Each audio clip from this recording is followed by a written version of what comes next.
wala na dihang adan, ana-ana kang Kristo.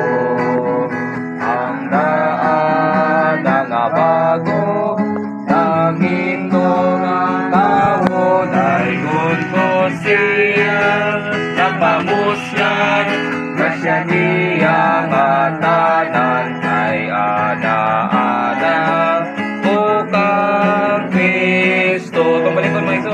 Wala na dihang adan, ana-ana kang Kristo. Ang daan na nga bago, langit ko ng tao, daygon ko siya, napamuslan, grasya niya nga tanan, kay ana-ana o kang Kristo. Wala na dihang adan, ana-ana kang Kristo.